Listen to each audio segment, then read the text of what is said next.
Son zamanlarda bir problem olur əsasən də gənc kişilərdə. Erkən boşalma dediyimiz bir problem. Biraz konkret olaraq məlumat vermək istərdim xəstələrə.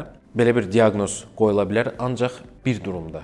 Əgər cinsi əlaqə 1 dəqiqədən az vaxtda olursa, buna erkən boşalma deyirlər. Xəstələr müraciət edirlər. Həkim məndə 3 dəqiqə, 5 dəqiqə, 2 dəqiqə. Əlbəttə ki, burada bir kriteriya yoxdur ki, sizdə var, yox. Amma real olaraq erkən boşalma diaqnozu o vaxt qoyulur ki, cinsi əlaqə 1 dəqiqədən az gedir. Əsas səbəblərini biz götürsək, 2 dənə səbəb ola bilər və bunlar ikisi də bir yerdə ola bilər. Psixoloji, ikinci nevroloji da deməzdim, amma cinsiyyət orqanının həssaslığı, belə deyək, və üçüncü, bunlar ikisi də bir yerdə ola bilər. Qarışıq tipli. İlk sual gəlir ki, yəni mən necə bunları bir-birindən ayıra bilərəm? Məsəl üçün, məndə budur, ya budur. Birincisi, hər şey normal olubdur və birdən bu ortaya çıxdı bu durum. Bu çox güman ki, sinirlərin həssaslığından bağlı deyil. Sinirlər həmişə ya həssas olur, ya da belə deyim, bunların həssaslığı normal səviyyədə olur. Yəni ki, əgər bu erkən boşalma sizdə əsl erkən boşalmadırsa, bu çox güman ki, sizdə həmişə olubdur. Yəni bu sonradan yaranan bir durum deyil. Əgər siz qeyd edirsiniz ki, bu yeni yaranıbdır sizdə, bunun səbəblərini axtarmaq lazımdır. Burada həm psixoloji ola bilər, bəzi hallarda prostatla bağlı ola bilər bu durum. Əgər siz tutalım bundan əziyyət çəkirsinizsə, burada bir üsul var ki, bunu bir-birindən dəyərləndirmək olar. Və bu çox sadə bir məsələdir. Hər bir kişi xəlağı bunu, belə deyim də, prob edə bilər, yəni bu hansı tipdir? Belə bir qoruyucular var, lidikainlə olan qoruyucular, yəni ki, anestetiklə olan qoruyucular.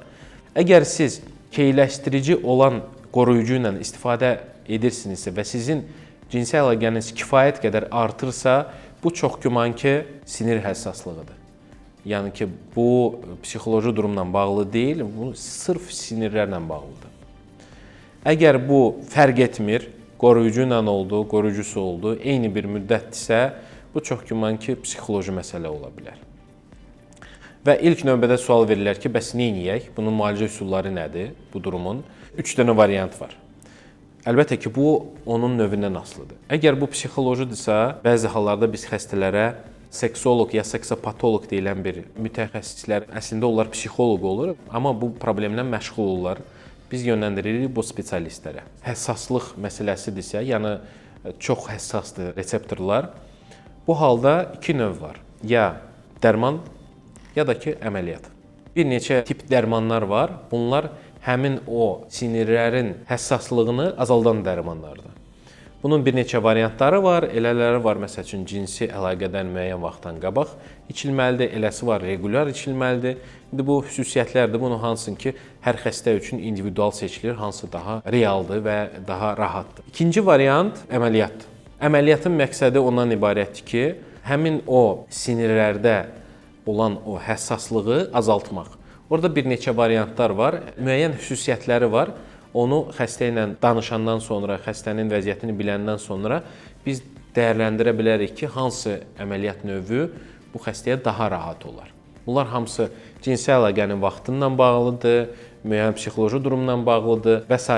İndiki devirdə bu durumun müalicəsi var, hər tərəfli müalicəsi var.